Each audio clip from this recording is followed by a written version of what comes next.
I am calm, waiting for the kingdom come. In His name I find, in His name I find, in His name I find the peace I seek. In His name I find, in His name I find, in His name I find the joy I seek.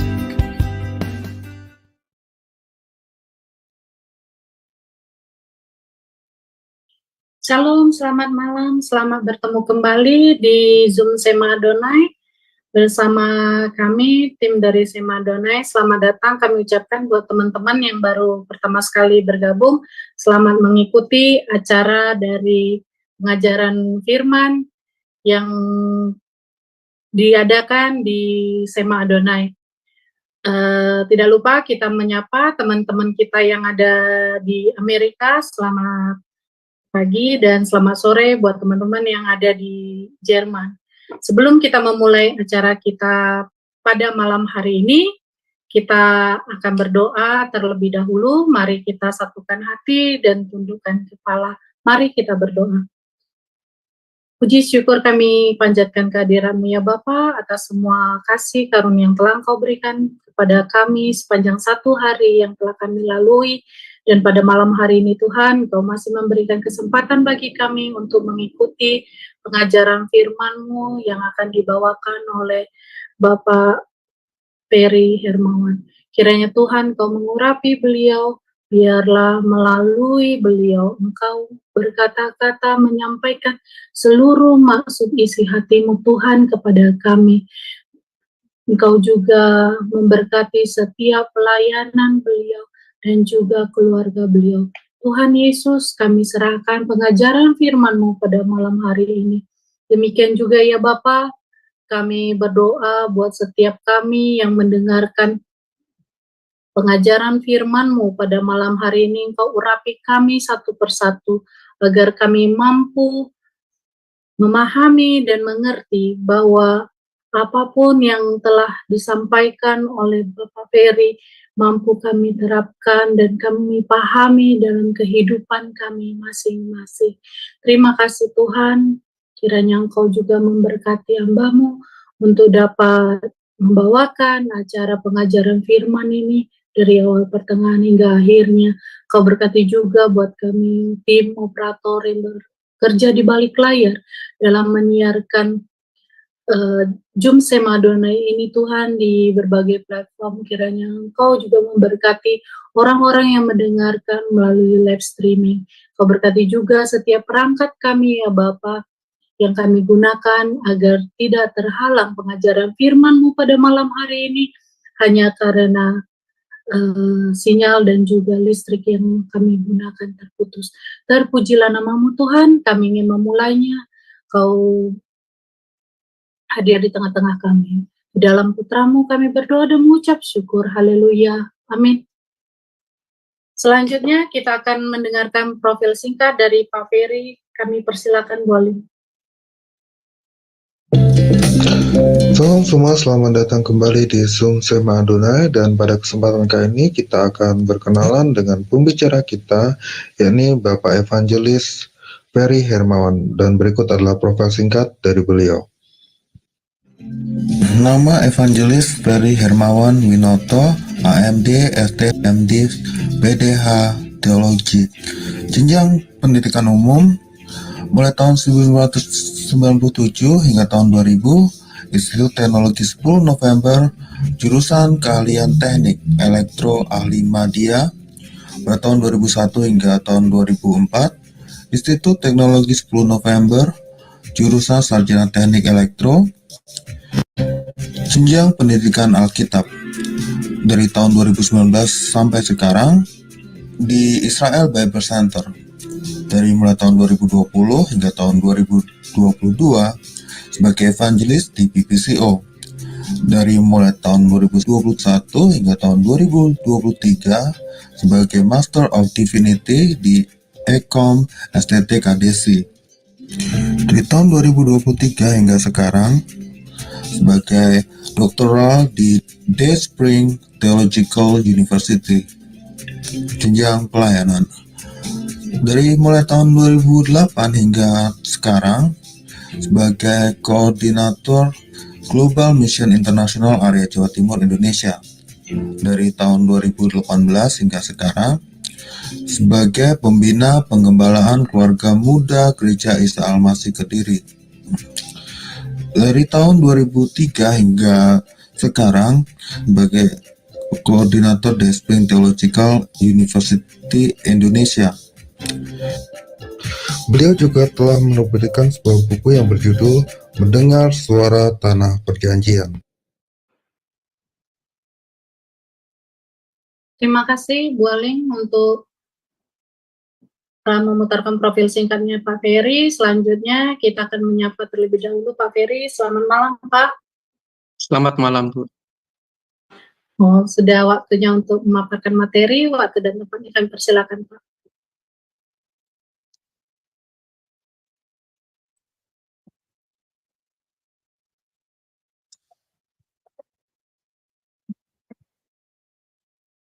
Shalom Bapak Ibu, kekasih Tuhan.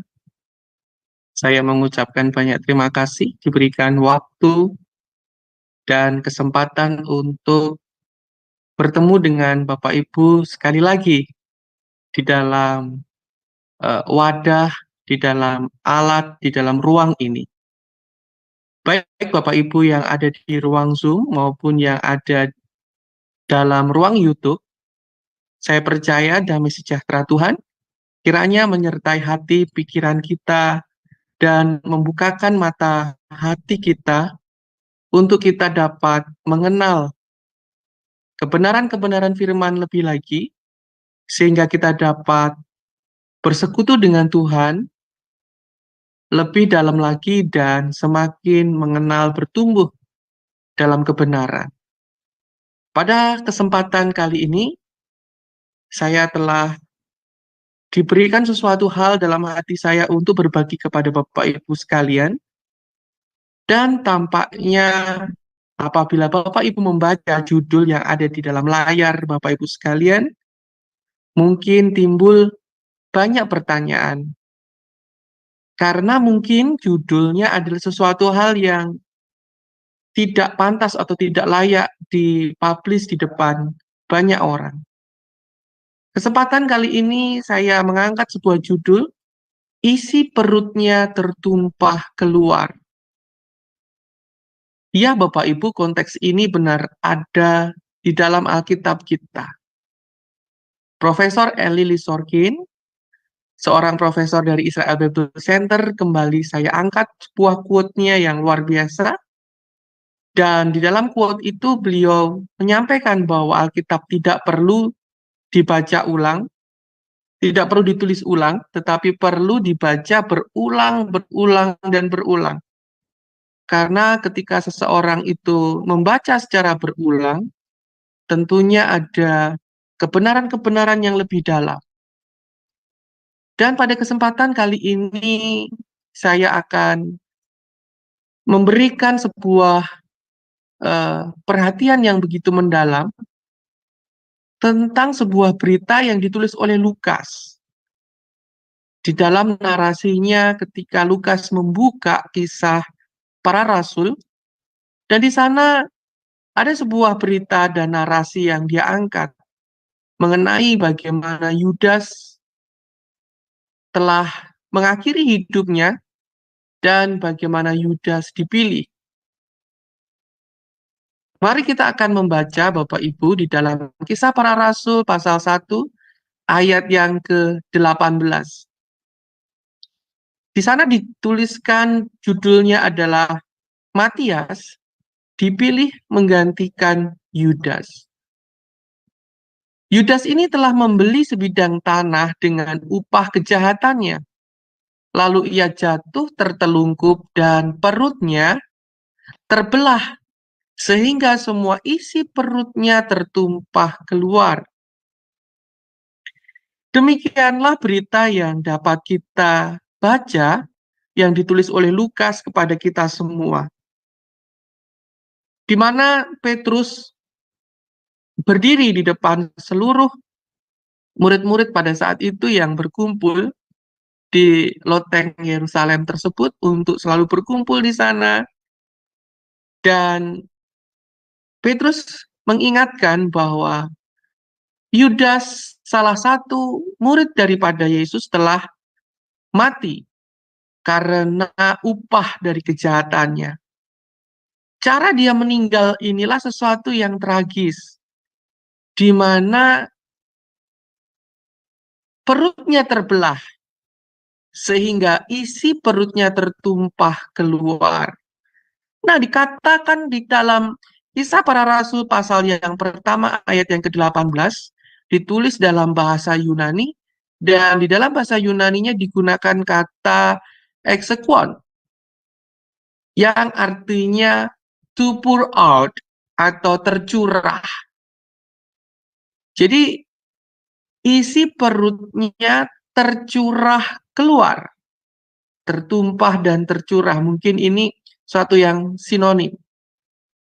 Bapak Ibu yang dikasihi Tuhan, ini suatu paradoks yang bisa saya tangkap di dalam Kisah Para Rasul dalam awal-awal pemberitaan bagaimana gereja mula-mula ini tumbuh, di mana pekerjaan Roh Kudus diberikan, di mana janji penyertaan Yesus kepada kita semua ini terangkat.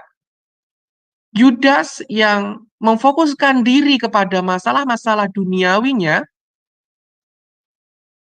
telah terbelah sehingga semua isi perutnya tercurah keluar. Kemudian Lukas di dalam Kisah Para Rasul pasal yang kedua ayat yang ke-17, ketika Lukas mengangkat sebuah khotbah yang disuarakan oleh Petrus ketika Petrus berada di dalam bait Allah itu, di tengah-tengah pekerjaan Allah yang dahsyat dan disaksikan oleh banyak orang yang hadir saat itu, disitulah Lukas menulis sebuah berita di dalam Lukas pasal 2 ayat 17.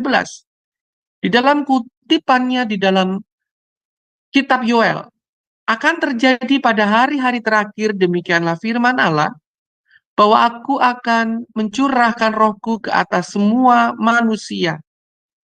Nah, kata yang digunakan oleh Lukas dalam bahasa Yunani adalah exequon juga, dan to pour out atau tercurah.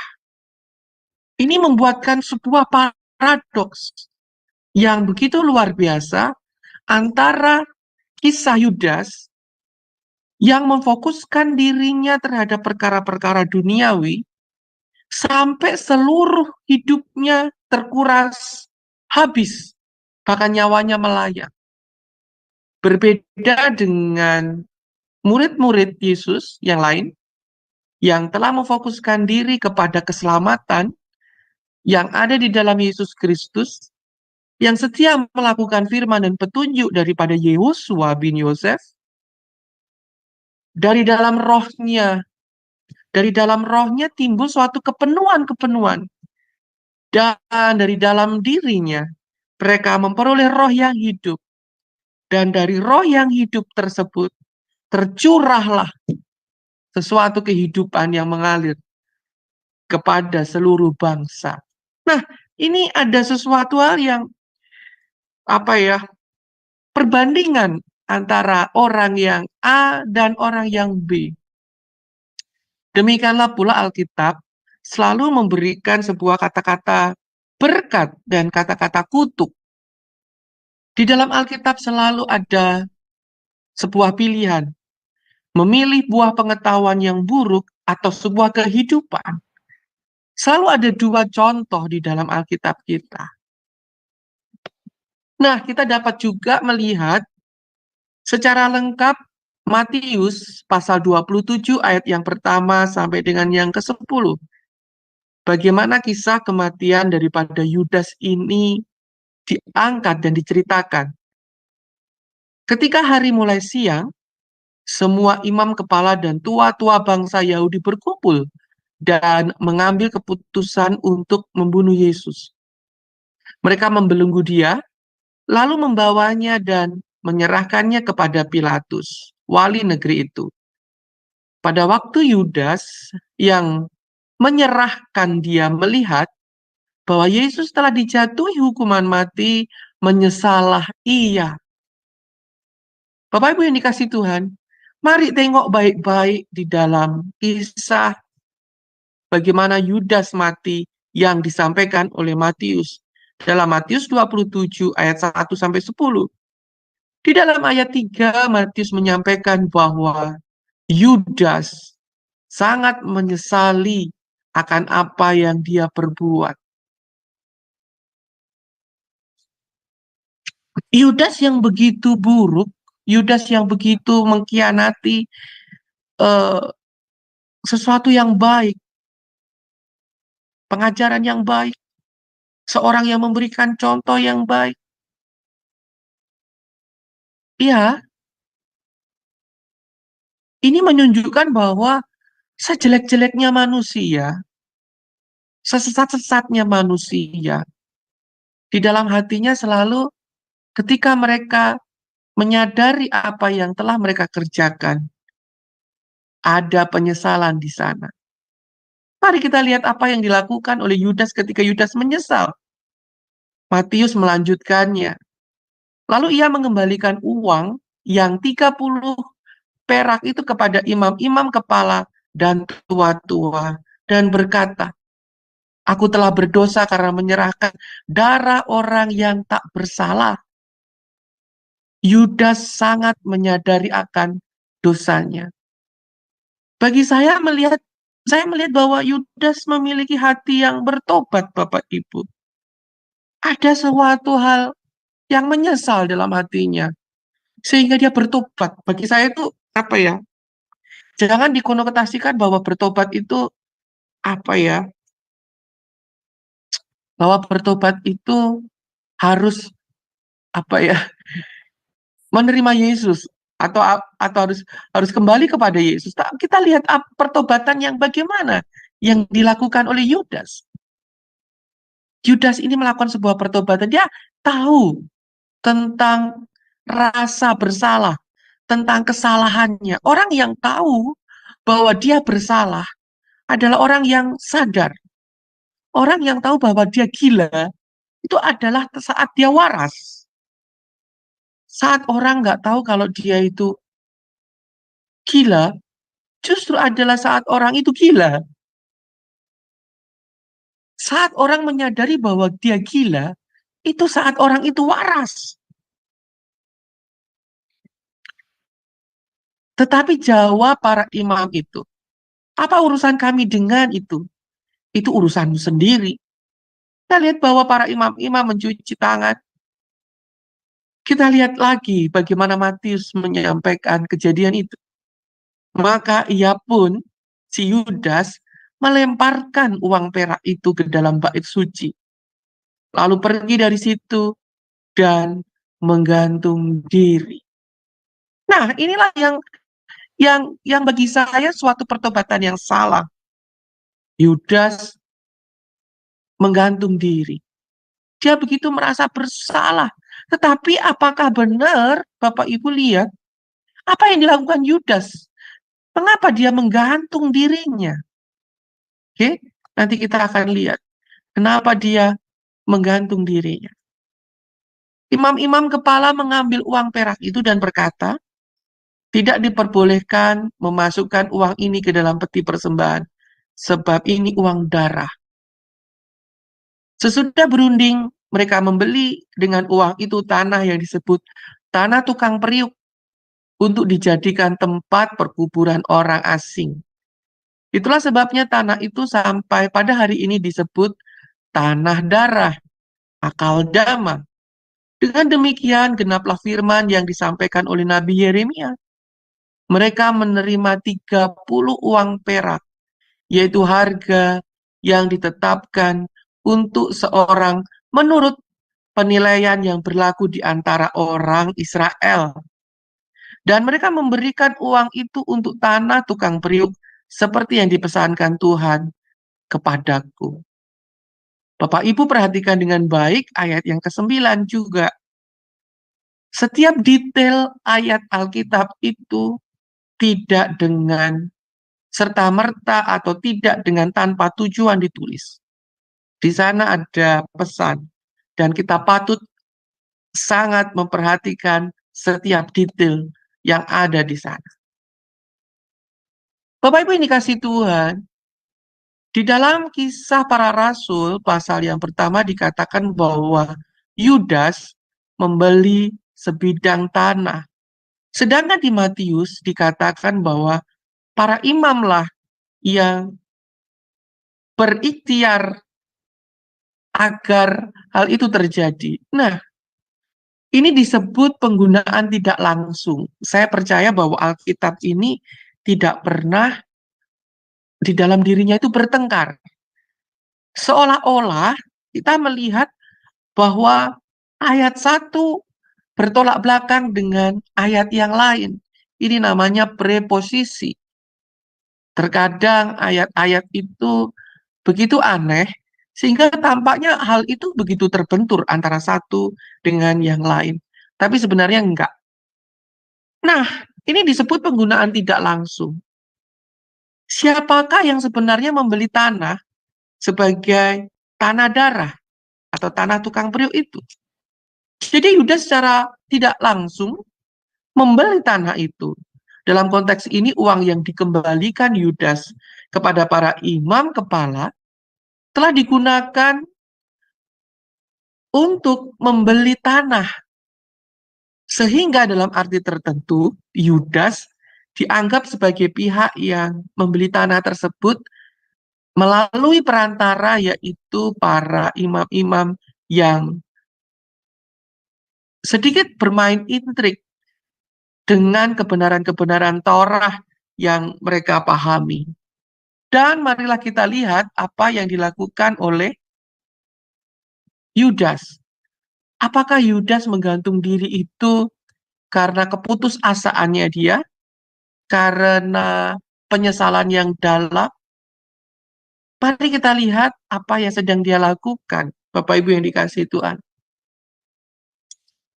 Di dalam Keluaran pasal 21 ayat yang ke-32 tentang peraturan tentang jaminan nyawa sesama manusia.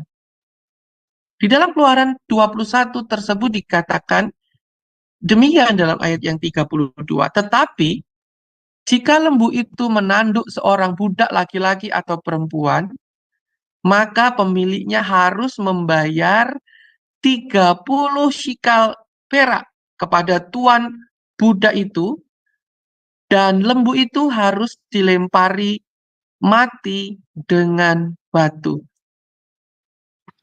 Kadang Alkitab itu berbicara dengan simbol. Saya tidak menyalahkan para penafsir Alkitab LAI, saya tidak menyalahkan, mereka sangat membantu, bahkan memberikan pendekatan yang lebih dekat. Tetapi apa yang sebenarnya dapat kita baca dari pesan bahasa Ibraninya? Kadang kita bisa terkejut Bapak Ibu, sebab apa yang kita baca sebenarnya dalam bahasa Ibrani itu terjadi sesuatu hal yang tidak seperti yang telah diubah dalam bahasa Indonesia. Kenapa bisa terjadi seperti itu? Karena mungkin para penerjemah mengkaitkan dengan banyak konteks, dengan banyak pemikiran, dan banyak hal pertimbangan. Tetapi marilah kita memakai kacamata bangsa Israel hari ini untuk kita dapat membantu, mungkin memberikan tafsir-tafsir yang berbeda atau pemahaman kita yang lebih mendalam daripada konteks ini. Di sini dikatakan membayar 30 shikal perak. Kemudian di dalam Zakaria pasal yang ke-11 ayat 12 sampai dengan ke-14 tentang dua macam gembala. Lalu aku berkata kepada mereka, jika menurutmu baik, berilah aku upah. Jika tidak, biarkan saja. Lalu mereka menimbang 30 keping perak sebagai upahku. Namun Tuhan berfirman kepadaku, lemparkan itu kepada penuang logam, yaitu harga tertinggi yang mereka nilai bagiku. Ya, ada harga tertinggi. Lalu aku mengambil 30 keping perak itu dan menyerahkannya kepada penuang logam di bait Tuhan. Kemudian aku mematahkan tongkat yang kedua, yaitu ikatan yang memutuskan persaudaraan antara Yehuda dan Israel. Yudas itu adalah bentuk kata lain dari Yehuda. Jadi Yudas itu sebenarnya juga Yehuda, Bapak Ibu yang dikasih Tuhan. Nah, apa yang dapat kita baca dari kata 30 keping perak? Apakah 30 keping perak itu the real thing? Apakah jumlahnya memang benar-benar 30 keping perak atau di situ termuat, tersirat suatu bahasa yang hanya dimengerti oleh orang Israel? Dari ayat-ayat yang telah kita baca tadi, baik dari Matius, baik dari Keluaran, dan kitab Zakaria, sebenarnya kita dapat benar-benar memahami bahwa 30 keping perak adalah sebuah harga yang ditetapkan sebagai ganti nyawa, nilai dari seorang budak, seorang pekerja di rumah. Dan nilainya itu adalah harga tertinggi ya Bapak Ibu, ini ada nilai tertinggi. Nah, nilai tertinggi dari apa? Itulah yang akan kita lihat. Jikalau Bapak Ibu membaca bahasa Ibrani daripada 30 keping perak, itu adalah kata daripada ayat ini. Saya akan mencoba membacakan di dalam Keluaran pasal yang Keluaran pasal yang ke-21 ayat yang ke-32.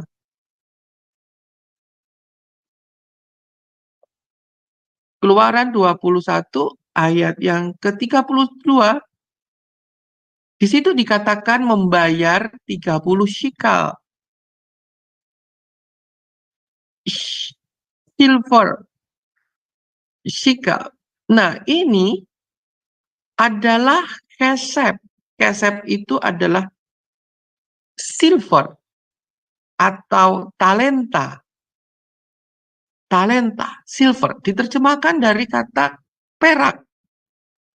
Nah, ini adalah kata selosim, selosim, yang diterjemahkan sebagai kata 30 keping. Ini perak, kesep, ini selosim, dan ini adalah segalim. Jadi ini adalah perak, selosim, segalim. Apa artinya? Ini adalah talenta, ini adalah kerinduan. Selosim itu 3 kali, Bapak Ibu. Bisa 30, bisa 3, bisa 300. Nah, Bapak Ibu harus ngerti bahwa sesuatu hal di dalam bahasa Ibrani, jikalau itu disebut 1 kali itu biasa, jika itu disebut 2 kali itu adalah very, dan jikalau itu disebut 3 kali itu adalah extremely. Dan kata sekhalim itu bernilai suatu nilai, suatu value. Jadi arti kata 30 keping perak nilainya atau membayar nilainya 30 keping perak itu berarti bahwa ada suatu kerinduan, ada suatu keinginan untuk menetapkan 3 kali nilai ekstrim. Nilainya itu sangat ekstrim. Suatu nilai yang ekstrim. Suatu nilai ekstrim. Mungkin 3 kali bayaran, 3 lipat gitu loh. Nah, kelipatan dari berapakah nilai itu yang kita nggak tahu. Nggak ada yang tahu. Nggak ada yang bisa, karena tidak ada pada waktu itu. Bapak Ibu yang dikasih Tuhan. Jadi kata 30 keping perak itu adalah suatu kerinduan, suatu value, suatu talenta. Nah, saya juga kaget ketika saya mempelajari kata perak. Perak itu ternyata juga berupa kata talenta. Ketika saya membaca ayat ini, saya ingat ketika Paulus itu bilang begini, Bapak Ibu. Usahakanlah dirimu menerima karunia atau mendapatkan karunia nubuat. Kalau Bapak Ibu bisa membacanya di dalam bahasa Inggris, maka itu akan berkata, desire the Holy Spirit give. Jadi untuk memperoleh talenta, untuk memperoleh karunia, seseorang itu harus memiliki kerinduan. Dan ketika seseorang memiliki kerinduan, seseorang itu akan melakukan pembayaran yang ekstrim. Ya, setiap karunia yang Bapak Ibu peroleh, entah itu karunia mengajar, entah itu karunia gembala, entah itu berbagai karunia, itu hanya dilakukan dan dikerjakan oleh orang-orang yang memiliki kerinduan. Yang sama Tuhan itu kerinduannya itu dikembangkan. Tuhan memberikan hati, lalu kerinduan itu dikerjakan dengan dengan berusaha, maka itu akan dilihat orang itu, lu punya karunia, karuniamu mungkin memberi, ada yang karunianya mengkonseling, jadi dia rindu untuk berkunjung, banyak sekali. Nah, tetapi di satu sisi lain, talenta ini juga merupakan kerinduan, keinginan yang sangat ekstrim dari suatu nilai. Itulah rahasia daripada 30 keping perak. Nah, kata selosim atau 3 kali, kalau Bapak Ibu mengerti paleo Hebrunya, di situ shin adalah gigi, lamet adalah cambuk. Jadi inilah kehancuran yang disebabkan oleh cambuk. Kehancuran karena pekerjaan tangan. Sehingga ada mayim. Mayim itu adalah kematian. Mayim itu, air itu adalah kematian. Jadi untuk 30 keping perak ini ada kehancuran yang sangat ekstrim. Ada kehancuran yang dikerjakan oleh suatu tangan untuk mendatangkan kegelapan. 30 keping perak. Nah, kata 30 keping perak ini juga bisa berarti juga dalam another side, ya, saya mendalami ini agar Bapak Ibu terbuka lebar dalam wawasannya, adalah saat seseorang itu merindukan suatu talenta dengan sesuatu yang punya nilai value tinggi, maka Bapak Ibu harus dapat bekerja dengan sangat giat, mencambuk diri, mendatangkan diri ke dalam kematian, sehingga Bapak Ibu memperoleh reward, memperoleh upah yang maksimal, yang ekstrim. Ya, betul. Ini amat sangat merupakan filosofi orang dunia. Kalau mau memperoleh nilai tinggi, ya harus bekerja. Nggak mungkin orang ongkang-ongkang tiba-tiba dapat value tinggi.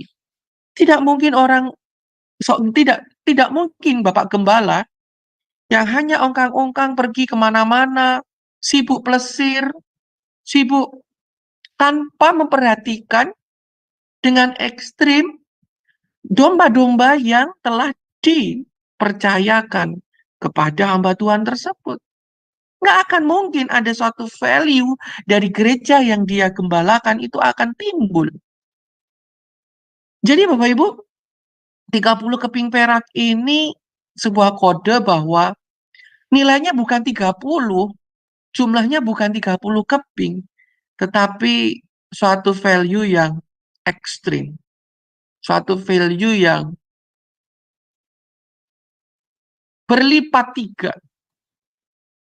Nah, kata 30 ini adalah juga suatu nilai 3 dikali 10.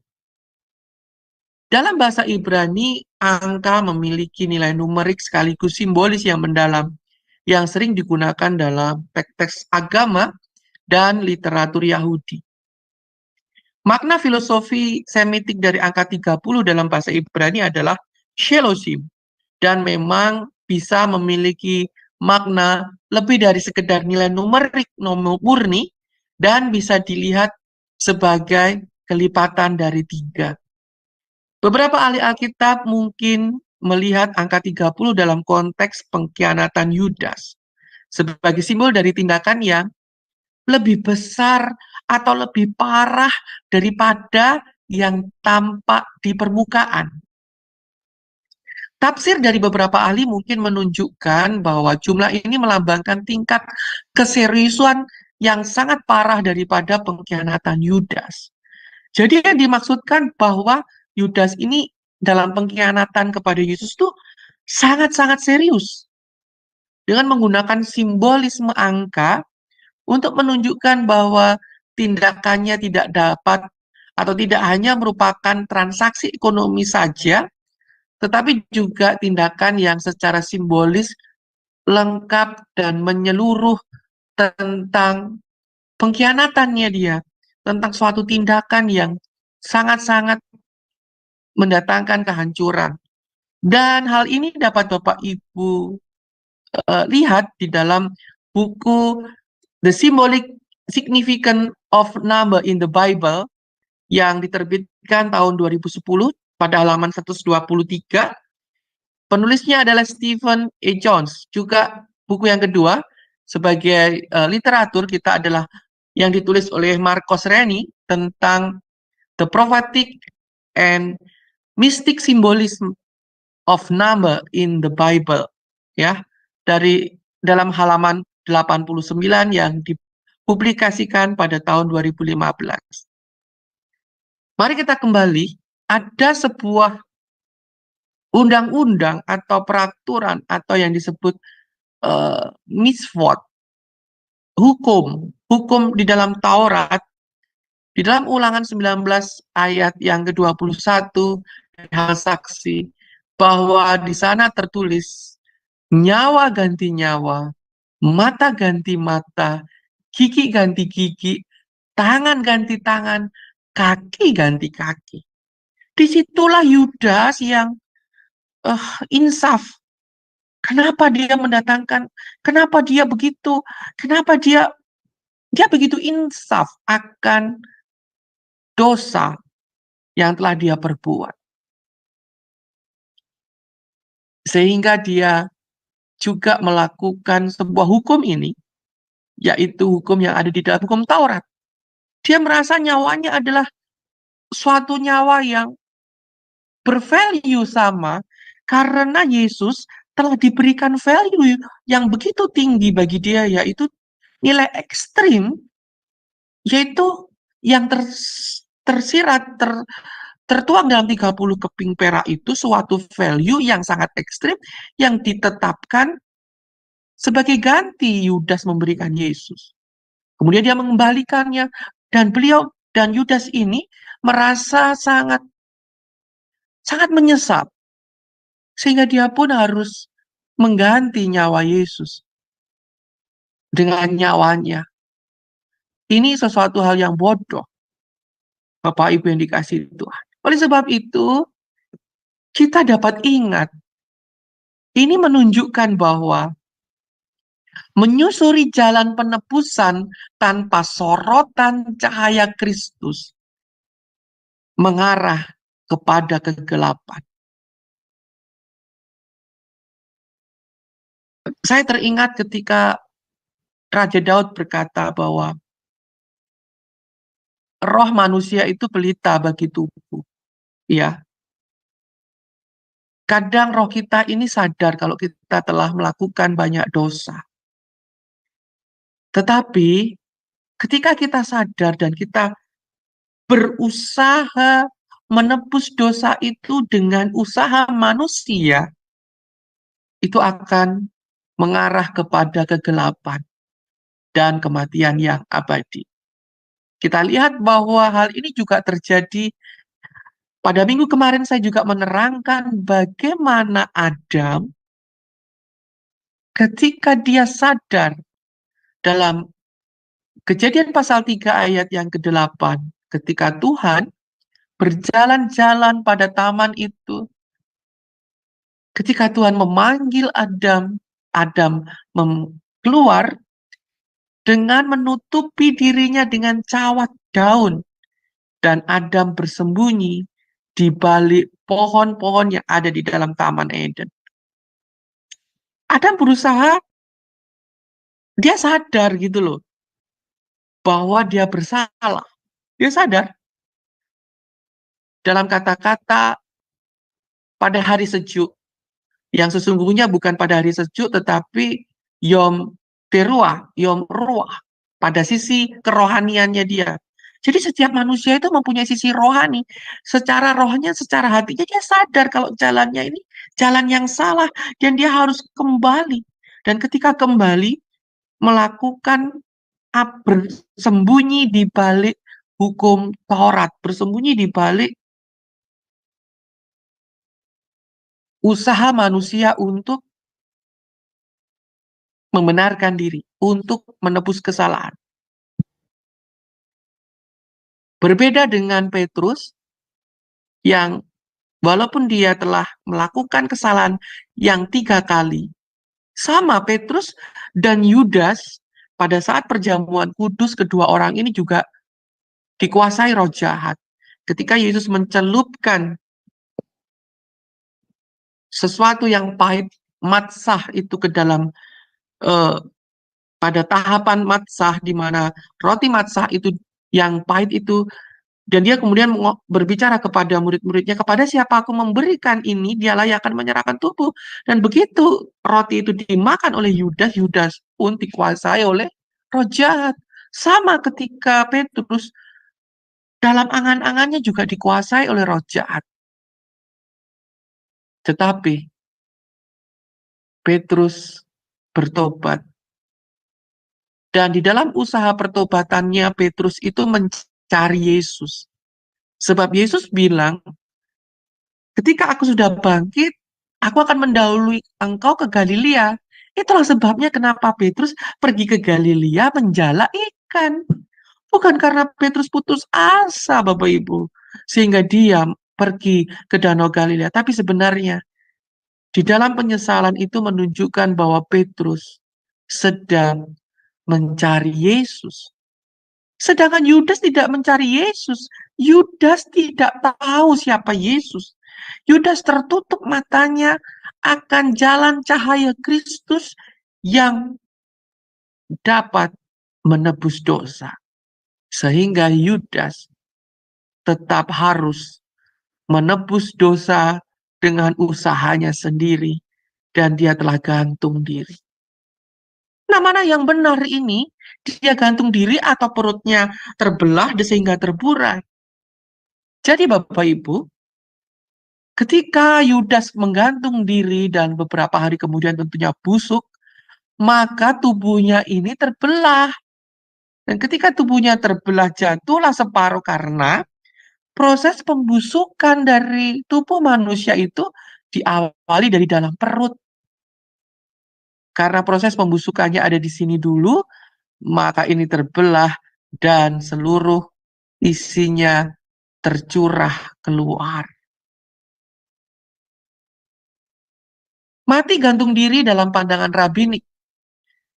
Dalam Midras Rabbah, Talmud Balvi Traktat Sanhedrin 46a, orang yang menggantung diri disebut bahwa orang tersebut tidak akan dibangkitkan dalam kehidupan yang akan datang. Midras Tahuma Viyefes 8, setiap orang yang menggantung diri dianggap seolah-olah menggantung Tuhan sendiri, karena Allah menciptakan manusia dengan gambar dan rupanya. Demikian juga di dalam Midras Rabbah, kehormatan seseorang hanya akan terlihat setelah kematiannya. Jika dia meninggal dengan damai, itu akan menjadi kehormatan baginya. Jika tidak, itu akan menjadi aib baginya. Dan orang yang menggantung diri dianggap mati dengan sia-sia. Kemudian di dalam Midrash Tehillim, orang yang menggantung diri lebih baik baginya jika dia tidak pernah dilahirkan. Jadi dalam pandangan rabbinik, dalam pandangan ajaran-ajaran rabi-rabi masa lalu, bahwa orang yang menggantung diri itu tidak akan dibangkitkan dalam kehidupan yang akan datang. Jadi Yudas ini mengalami kebingungan yang luar biasa. Artinya apa? Setiap orang yang berusaha menebus kesalahannya dengan jalannya sendiri, dia akan kebingungan. Tanpa cahaya, terang kasih Kristus untuk menebus dosa dan kesalahan kita sendiri, seseorang akan gagal. Seseorang akan masuk ke dalam dunia yang sangat gelap. Mari kita lihat tentang tanah tukang periuk. Apakah tanah tukang periuk? Di dalam budaya Israel kuno, tanah tukang periuk biasanya mengacu pada sebidang tanah yang digunakan tanah liatnya itu dipakai oleh tukang pembuat periuk untuk membuat tembikar atau alat-alat rumah tangga bangsa Israel. Ketika tanah liat daripada lokasi tanah itu yang diambil itu telah habis, tanah itu jadi tidak berguna, baik untuk pertanian atau untuk menanam tanaman.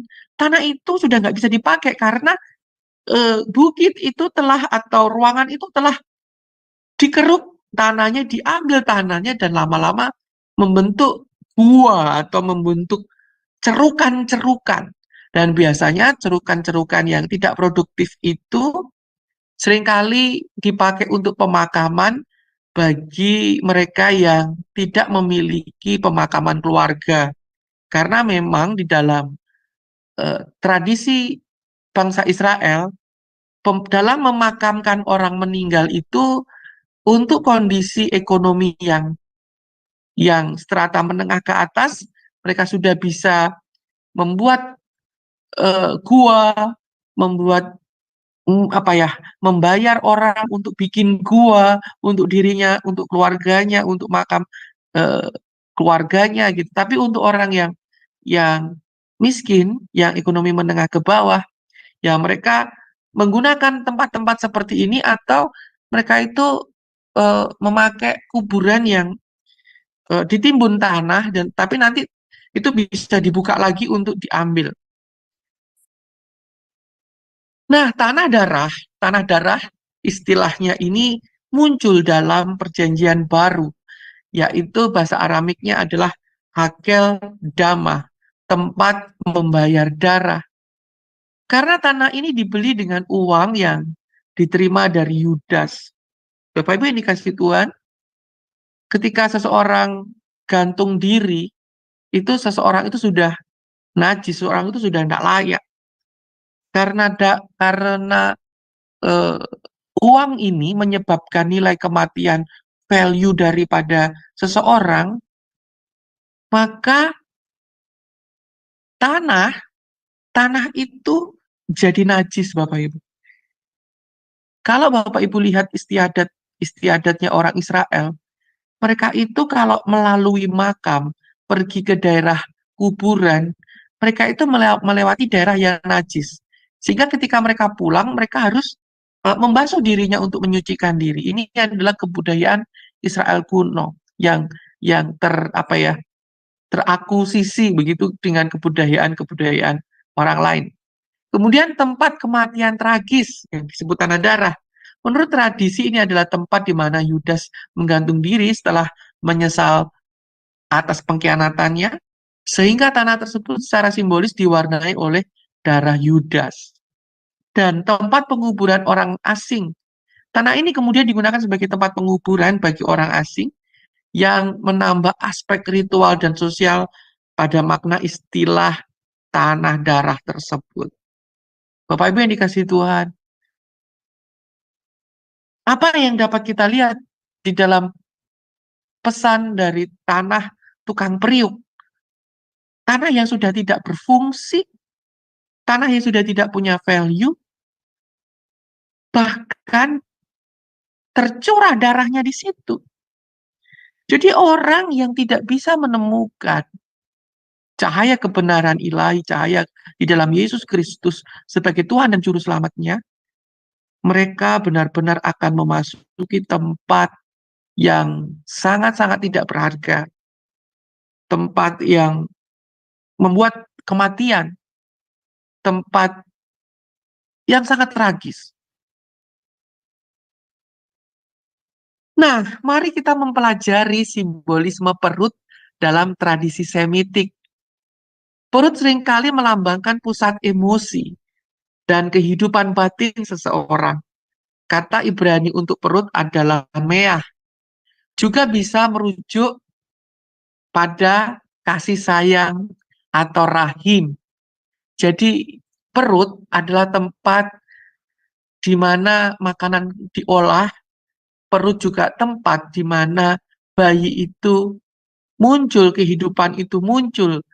Bayi merupakan hasil daripada perpaduan kasih, bentuk kasih sayang daripada dua insani yang dipertemukan oleh Tuhan. Isi perut dianggap sebagai tempat perasaan terdalam dan rahasia manusia. Dalam pengertian ini, kematian Yudas dengan perutnya yang terbelah bisa diartikan sebagai pengungkapan total dari keadaan batin dan moralnya yang begitu hancur. Nah, di dalam 2 Samuel pasal 20 ayat yang ke-10 yang mengisahkan tentang pemberontakan Seba, Amasa tidak awas terhadap pedang yang ada di tangan Yoab itu. Yoab menikam pedang itu ke perutnya, sehingga isi perutnya tertumpah ke tanah. Tidak usah dia ditikamnya 2 kali, sebab ia sudah mati. Lalu Yoab dan Abisai adiknya terus mengejar Sheba bin Bichri. Jadi Bapak Ibu, isi perut ini juga melambangkan suatu pemberontakan, suatu niat untuk memberontak, tidak taat, ketidaktaatan. Nah, ada sesuatu yang menarik yang mungkin Bapak Ibu belum pernah memperhatikan atau lolos dari perhatian Bapak Ibu sekalian. Tertuang di dalam Yohanes pasal 7 ayat 37 sampai dengan 39. Ketika hari raya itu atau puncak hari raya Sukkot, Yesus berdiri di tengah-tengah orang banyak. Dan pada hari terakhir, yaitu pada puncak perayaan itu, di mana bangsa Israel sedang meminta hujan untuk menutup untuk menutup masa kan musim panas, untuk menutup masa musim panas, karena Israel hanya ada 2 musim, musim panas dan musim hujan. Nah, peralihan dari musim panas dan musim hujan adalah hari raya Sukkot, di mana mereka berdoa minta hujan. Dan di atas top of the top pada saat hari raya itu, Yesus berdiri. Barang siapa haus, baiklah dia datang kepadaku dan minum. Barang siapa percaya kepadaku seperti yang dikatakan oleh kitab suci, dari dalam hatinya akan mengalir aliran-aliran air hidup, yang dimaksudnya ialah roh yang akan diterima oleh mereka yang percaya kepadanya. Sebab roh itu belum datang karena Yesus belum dimuliakan. Saya memberikan perhatian dalam ayat 38. Barang siapa percaya kepadaku, seperti yang dikatakan oleh kitab suci, dari dalam hatinya, dan di dalam bahasa Yunani dipakai kata kolias, yaitu belly, stomach, atau perut. Jadi dari dalam perutnya akan mengalir aliran-aliran air hidup. Jadi memang dipahami oleh orang-orang Semitik bahwa perut ini menampilkan apa yang ada di dalam roh seseorang. Saya ulangi sekali lagi, perut ini menampilkan isi daripada seseorang itu sendiri. Di dalam Kisah Para Rasul pasal 1 ayat 18. Saya ulangi sekali lagi. Di situ disebutkan bahwa perutnya terbelah, keluar semua. Nah, pengajaran Yesus, apa yang Yesus ajarkan tentang apa yang keluar dari isi perut? Di dalam Markus pasal 7 ayat 14 sampai 16.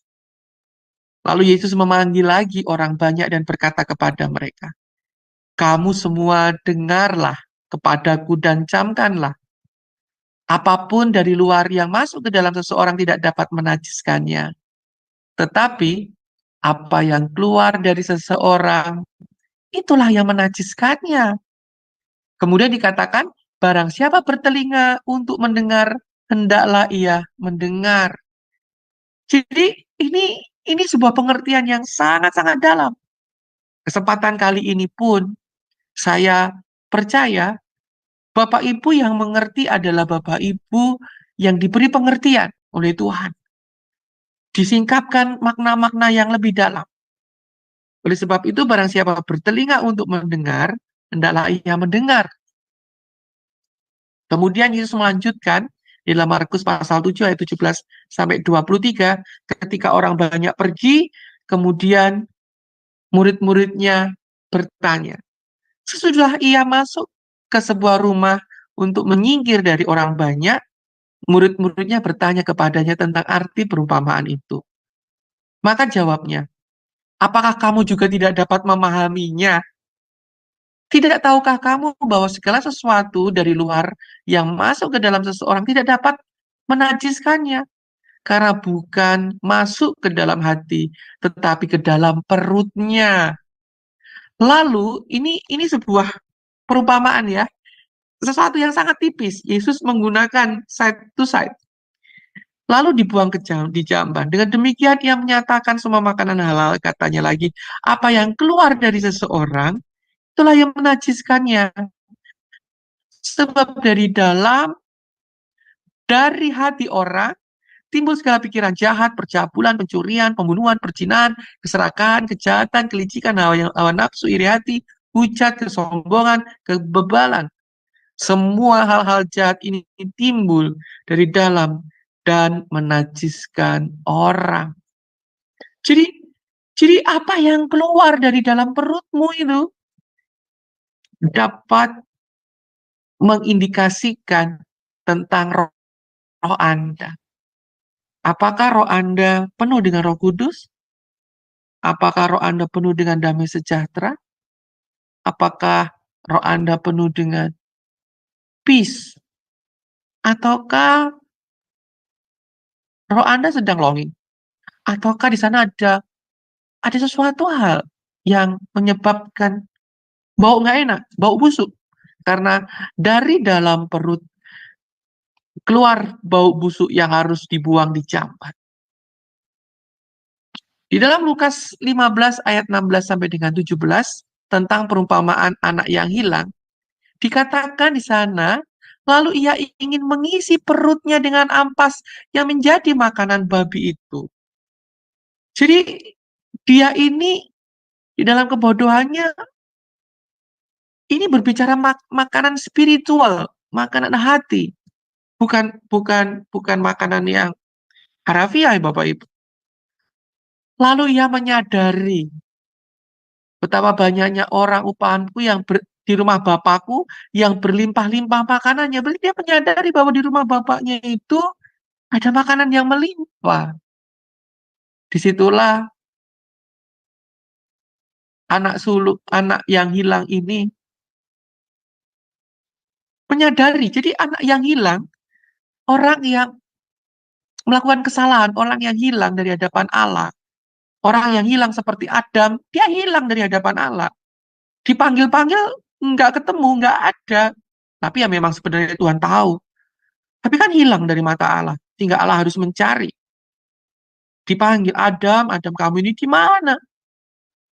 Kemudian Adam menyadari, ya. Jadi ada perut yang selalu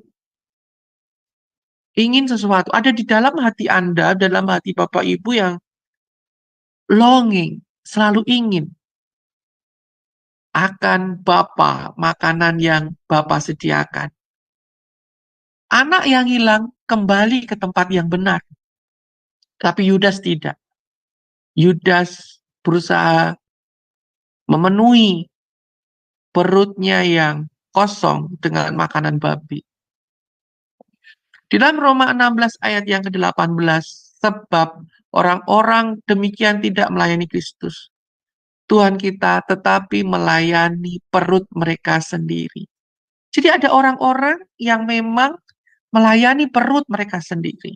Siang ini saya ditelepon dari beberapa tempat dan saya mengerti bahwa mereka melayani perut mereka sendiri. Dan dengan kata-kata mereka yang muluk-muluk dan bahasa mereka yang manis, mereka menipu orang-orang yang tulus hatinya.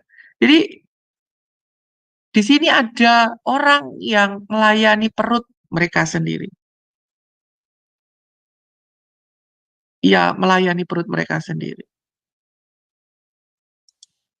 Filipi 3 ayat yang ke-19. Nasihat-nasihat kepada jemaat. Kesudahan mereka ialah kebinasaan. Tuhan mereka ialah perut mereka. Kemuliaan mereka ialah aib mereka. Pikiran mereka semata-mata tertuju kepada perkara duniawi. Jadi perut ini dalam hati seseorang itu, Alkitab berbicara tentang hal perut loh Bapak Ibu. Di situ kita bisa lihat apakah kehidupan Yesus yang mengalir, membual dari dalam diri seseorang, atau perut mereka ini yang benar-benar keroncongan, yang terisi oleh perkara duniawi. Nah, simbolisme perut dalam tradisi Semitik, perut juga dianggap sebagai tempat di mana pengalaman spiritual diproses. Ini bisa dilihat dalam simbolisme makanan dan pencernaan yang sering digunakan untuk menggambarkan penerimaan dan pengolahan firman. Jadi perut ini di dalam Yesaya pasal 5 ayat 1 yang 2, firman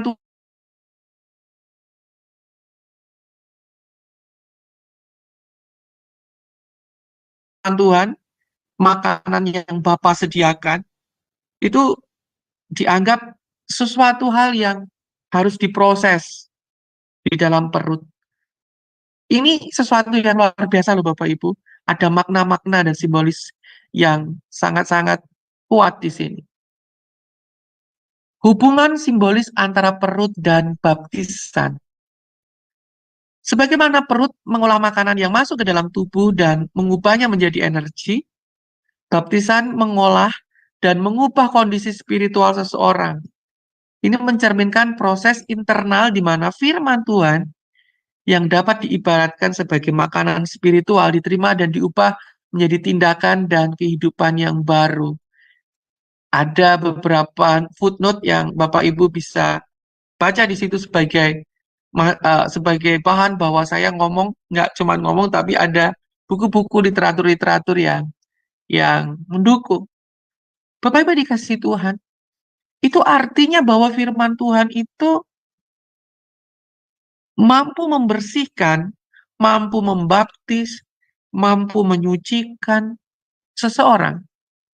Ketika seseorang itu menerima firman, bukan berarti seseorang itu akan serta-merta berubah.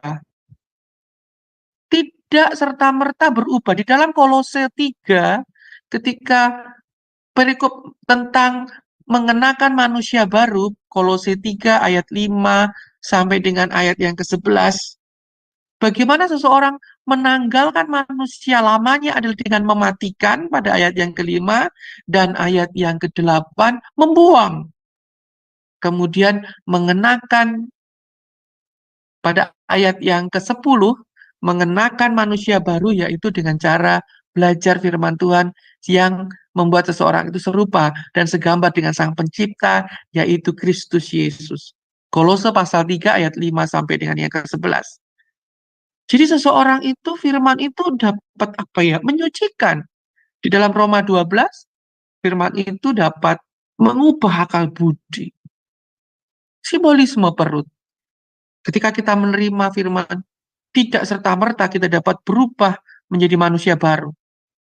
Perlu proses, perlu waktu, perlu tahapan, perlu step demi step. Kita lihat di dalam simbolisme tentang perut dan antara Yunus.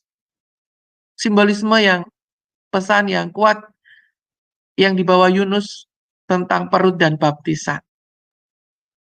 Yunus pasal 1 ayat 17, maka atas penentuan Tuhan datanglah seekor ikan besar yang menelan Yunus, dan Yunus tinggal di dalam perut ikan itu 3 hari, 3 malam lamanya. Berdoalah Yunus kepada Tuhan Allahnya dari dalam perut ikan itu, katanya, dalam kesusahan aku berseru kepada Tuhan, dan ia menjawab aku. Dari tengah-tengah dunia orang mati, saya katakan dalam bahasa Ibrani adalah dari tengah-tengah perut Sheol, perut kegelapan, kematian, aku berteriak, dan kau dengarkan suaraku. Bapak Ibu yang dikasihi Tuhan, ada sebuah makna simbol dari peristiwa Yunus ini.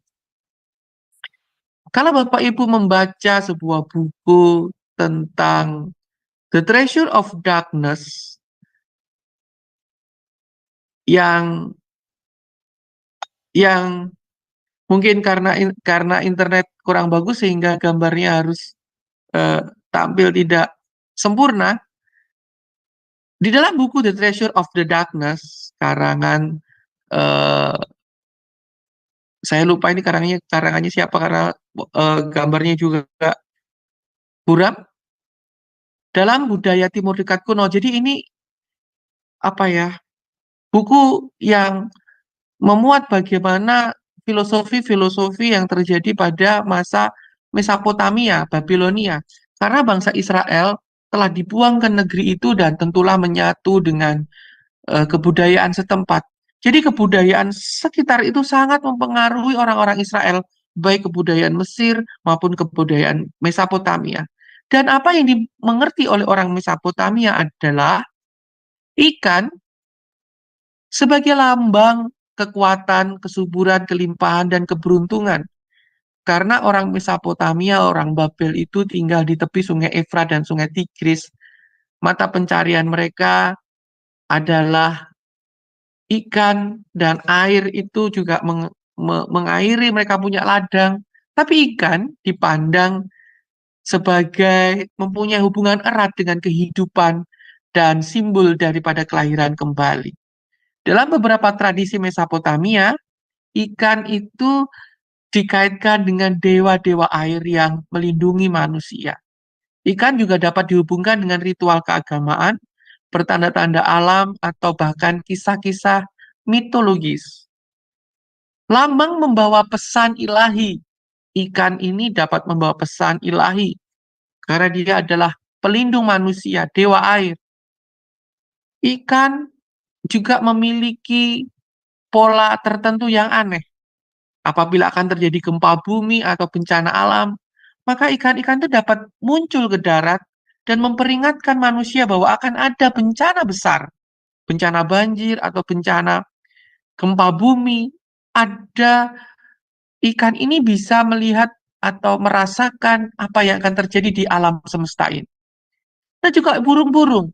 Burung memiliki makna simbolis dalam budaya Semitik kuno.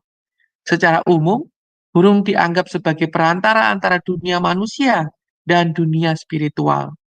Burung seringkali dianggap memiliki hubungan dengan langit, dewa-dewa langit, atau bahkan roh leluhur. Burung menjadi sumber perlindungan atau sebagai pembawa pesan antara manusia dan dewa. Burung-burung tertentu dianggap suci dan dihindari untuk diburu atau disakiti.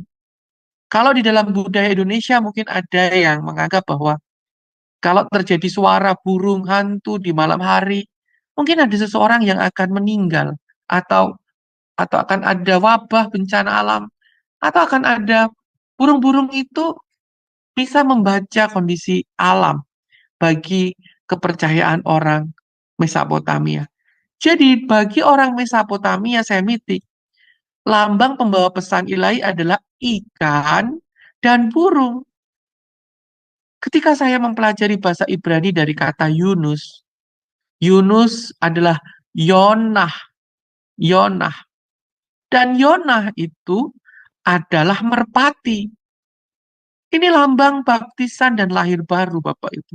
Ketika ikan memakan tubuhnya Yunus yang dibuang ke dalam air, ketika Yunus ditenggelamkan, dibaptis di dalam air, itu adalah saat Yunus dipaksa oleh Tuhan dengan tangan yang kuat untuk melaksanakan firman-Nya. Itu adalah proses penerimaan akan firman. Dan ketika ada di dalam perut, itu adalah proses berubah sesuai dengan firman. Ketika firman itu kita renungkan siang dan malam. Saya sangat suka sekali menggunakan kata bacem. Ketika seseorang membuat telur asin, telur yang tidak asin itu harus selalu direndam dalam telur asin. Dan lama-lama telur itu berubah menjadi telur asin. Sama seperti kehidupan kita, untuk kita dapat melakukan firman Tuhan, kita nggak akan pernah bisa melakukannya serta-merta begitu saja. Tertulis, kasihilah musuhmu. Kita nggak akan bisa melakukannya tanpa kita merenungkan firman itu. Tanpa kita menghayati hari demi hari. Tanpa firman itu memproses, membacem hidup kita. Itu adalah saat Yunus berada di perut ikan. Dan kemudian ketika kita dapat berubah sesuai dengan firman, ketika firman itu merubah hati, pikiran, akal budi, perkataan, semua tindakan kita, maka kita akan lahir baru, manusia baru, mengenakan manusia baru. Dan ketika kita mengenakan manusia baru penuh dengan firman yang hidup, ketika para murid-murid setiap hari dalam 40 hari itu setiap hari melihat Yesus tampak di sana, murid-murid penuh dengan kehidupan yang baru, mengenakan manusia yang baru. Lalu itu adalah proses bagaimana mengabarkan apa yang ada, mengalirkan dari dalam perutnya kepada orang-orang di sekitar kita. Kisah Para Rasul pasal 2 ayat 41, saya ingin memperhatikan kepada Bapak Ibu dalam ruangan ini, bagaimana cara hidup jemaat yang pertama. Dikatakan, orang-orang yang menerima perkataannya itu, memberi diri dibaptis, dan pada hari itu jumlah mereka bertambah kira-kira 3.000 jiwa. Tampaknya ini pesan biasa, tapi ini sesungguhnya bukan pesan yang biasa, Bapak Ibu. Ada kedalaman di sini. Dikatakan di sana orang-orang yang menerima perkataannya. Perkataan siapa? Perkataan daripada Petrus. Petrus sedang mengatakan apa? Ya, Petrus sedang berkhotbah. Kata khotbah di dalam pasal yang kedua yang sebelum pasal ayat 41 adalah saat Petrus berkhotbah. Khotbah adalah saat seseorang itu menyampaikan firman. Bisa kita baca orang-orang yang menerima perkataan khotbahnya Petrus itu. Jadi ada proses penerima. Kenapa menerima? Ya mungkin dulu tidak menerima. Mari kita lihat di dalam bahasa Ibraninya. Bahasa Yunani. Karena Kisah Para Rasul ditulis di dalam bahasa Yunani. Terus mereka indit. Indit ini homen, men itu sungguh-sungguh. Sungguh-sungguh gitu loh. Oun, therefore, apodiksa menoi. Menerima, sekarang menerima. Menerima apa? ton, hoi, ini adalah hoi, kata tunjuk,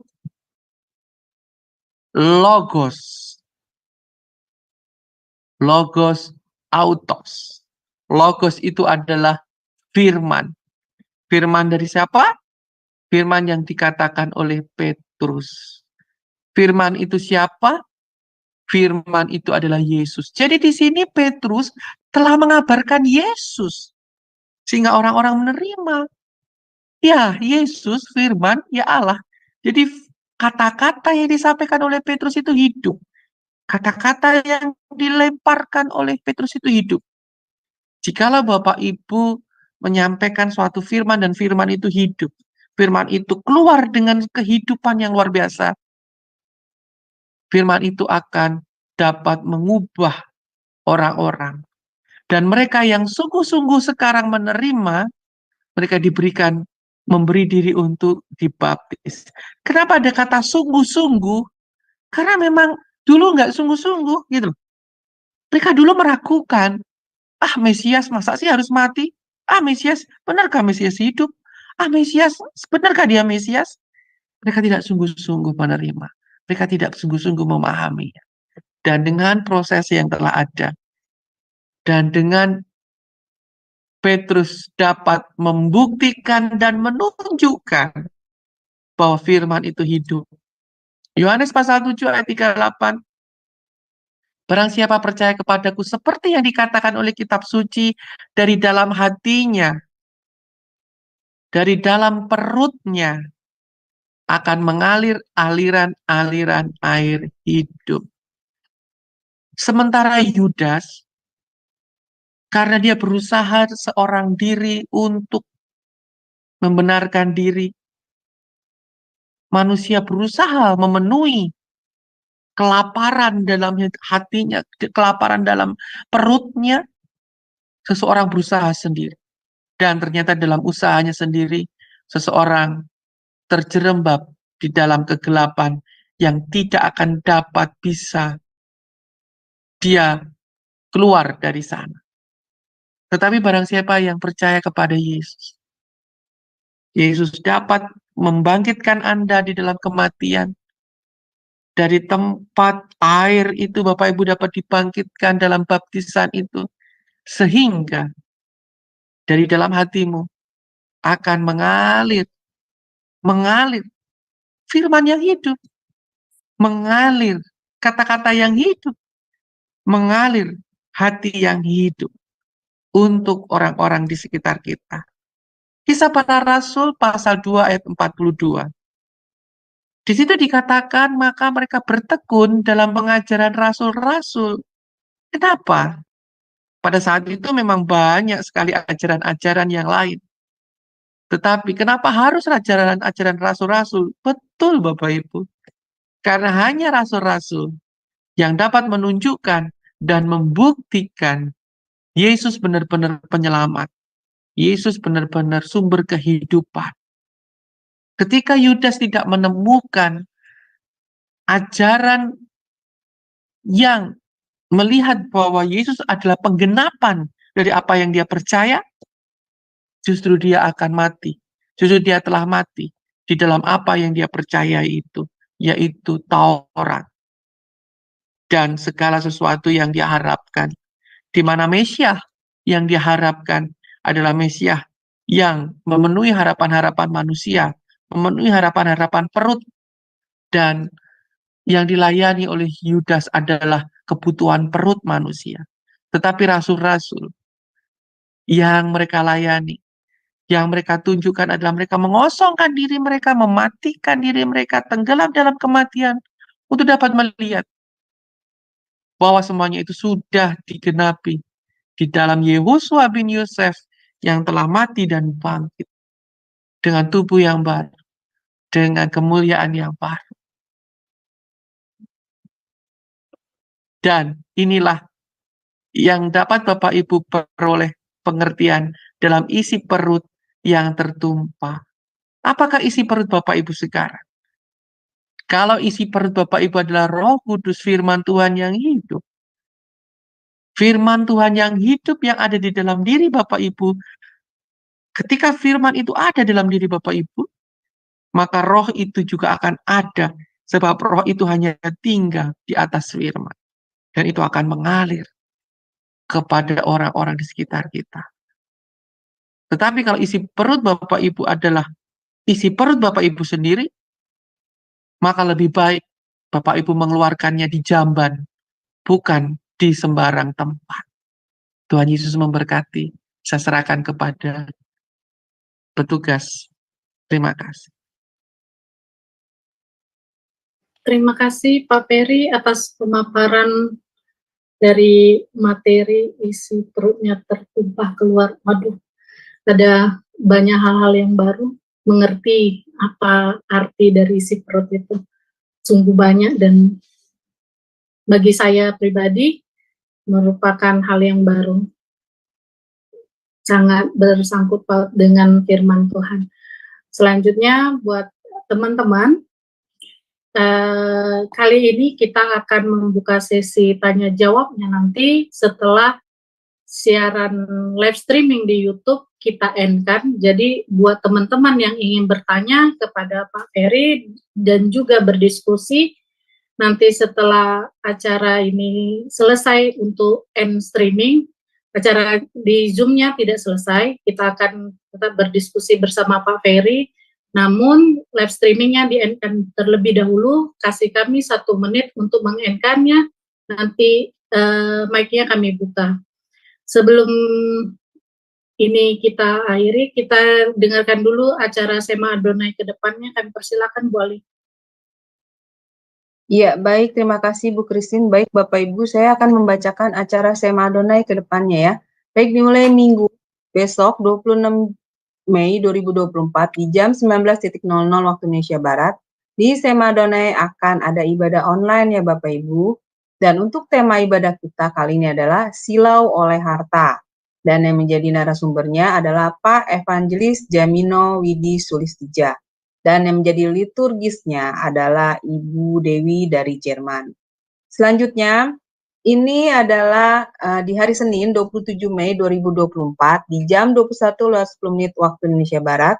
Di Sema Adonai akan kembali ada kelas pembelajaran firman.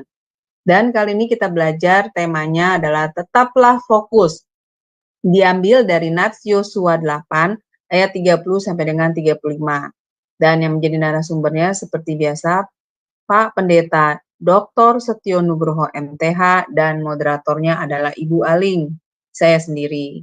Kemudian ini adalah renungan pagi Sema Adonai yang diadakan setiap hari dari Senin sampai dengan Sabtu. Dimulai dari jam 5.30 pagi dan dilayani oleh hamba-hamba Tuhan yang sangat memberkati. Jadi Bapak Ibu sekalian, untuk renungan pagi Sema Adonai, kemudian renungan pagi dari Bapak Gembala kami sendiri, yaitu Pak Pendeta Daniel Palungan yang diadakan setiap hari Jumat 1 kali dalam seminggu, dan juga ibadah online Sema Adonai, hanya Bapak Ibu dapat ikuti lewat channel Cahaya Firman. Jadi tidak di-live-kan di channel-channel yang lain ya Bapak Ibu.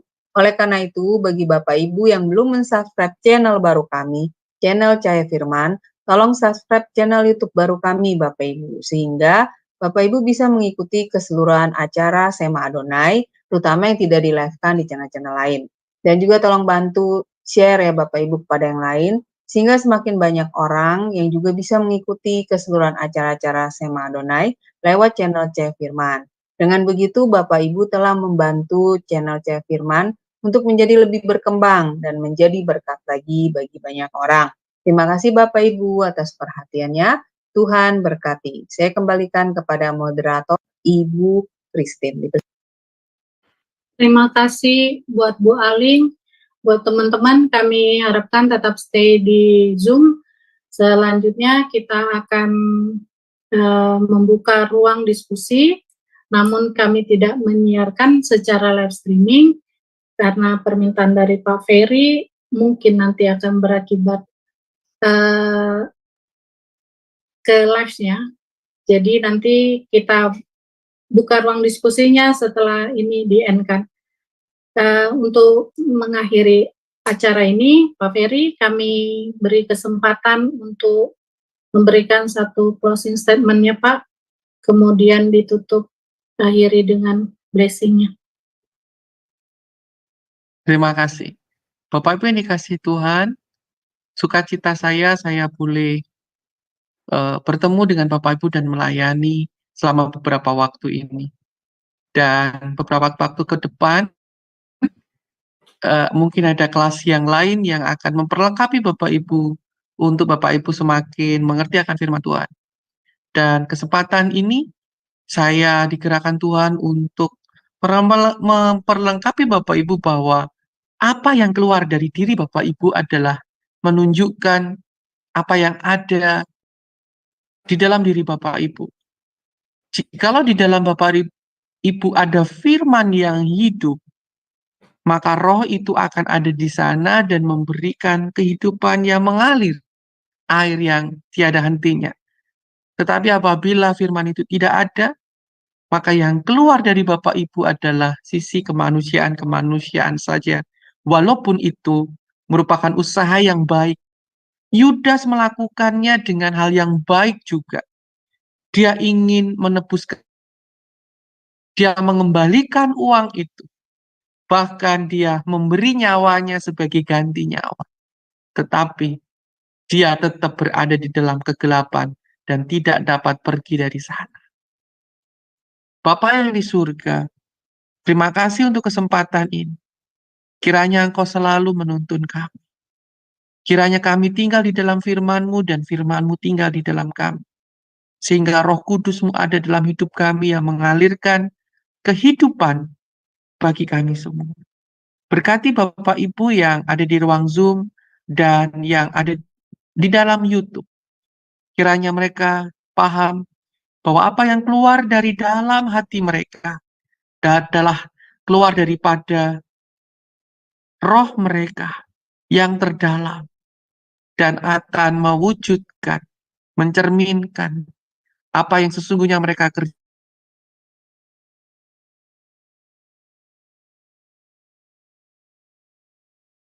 kerjakan. Apakah mereka mengerjakan, mencari Engkau hadir di tengah-tengah mereka. Di dalam nama Bapa, Putra, dan Roh Tuhan Yesus memberkati.